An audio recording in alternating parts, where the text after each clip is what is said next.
Hi friends, வணக்கம். இன்றைக்கி நம்ம பார்க்க போகிற கோவில் பார்த்திங்கன்னா ஸ்ரீ அங்காள பரமேஸ்வரி அம்மன் கோவில்.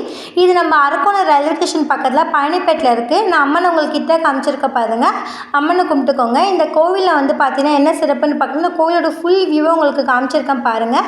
இங்கே வந்து பார்த்திங்கன்னா இப்போ சின்னவங்களாகட்டும், குழந்தையாகட்டும், பெரியவங்களாகட்டும் யாராச்சும் எதனா பார்த்து பயந்துட்டாலோ, அவங்களுக்கு பயத்தினால ஜுரம் வந்துட்டாலோ, அதுக்கப்புறம் பார்த்திங்கன்னா குழந்தைங்க நைட்டெல்லாம் தூங்காமல் அழுதுட்டு இருந்தாலோ இங்கே வந்து தாயத்தை கட்டுவாங்க ஃப்ரெண்ட்ஸ். இப்போ நம்ம ஒரு லெமன் மட்டும் வாங்கிட்டு கொடுத்தா போதும், நம்மளுக்கு சுற்றி போட்டு தாயத்து கட்டுவாங்க. அதே மாதிரி குழந்தை பிறந்து ஒரு 5th மந்த்து 7th மந்த் அப்போல்லாம் பார்த்திங்கன்னா பாப்பாவுக்கு வந்து நார்மலாக லூஸ் மோஷன் ஆகும், வாமிட்லாம் பண்ணுவாங்க.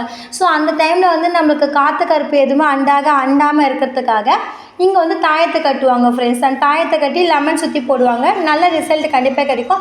அதே மாதிரி பார்த்திங்கன்னா அம்மன் கோவில் பின்னாடியே பார்த்திங்கன்னா சாணாத்தி அம்மன் கோவில் இருக்கும். அங்கேயும் வந்து தாயத்தை கட்டுவாங்க. நம்ம அங்கே லெமன் மட்டும் வாங்கிட்டு போய் கொடுத்தா போதும், நம்மளுக்கு சுற்றி போட்டு அங்கே ஒரு வேப்பிலையில் தண்ணி வச்சு நம்மளுக்கு மூஞ்சில் அடிப்பாங்க ஃப்ரெண்ட்ஸ். அந்த செகண்டே பார்த்திங்கன்னா நம்மக்கிட்ட இருக்கிற ஏதோ ஒரு பேட் வைப்ரேஷன் வந்து நம்மகிட்ட போகிற மாதிரி நம்மளால் அப்போவே உணர முடியும். கண்டிப்பாக வந்து அரக்கோணம் வந்தீங்கன்னா அம்மன் கோயிலை போய் பாருங்கள், கண்டிப்பாக தரிசனம் பண்ணுங்கள். என்னோடய சேனல் உங்களுக்கு பிடிச்சிருந்தா என்னோடய சேனலுக்கு லைக் பண்ணுங்கள், ஷேர் பண்ணுங்கள், சப்ஸ்கிரைப் பண்ணுங்கள். என்னோடய சேனலுக்கு சப்போர்ட் பண்ணுங்கள் ஃப்ரெண்ட்ஸ். தேங்க்யூ, பாய்.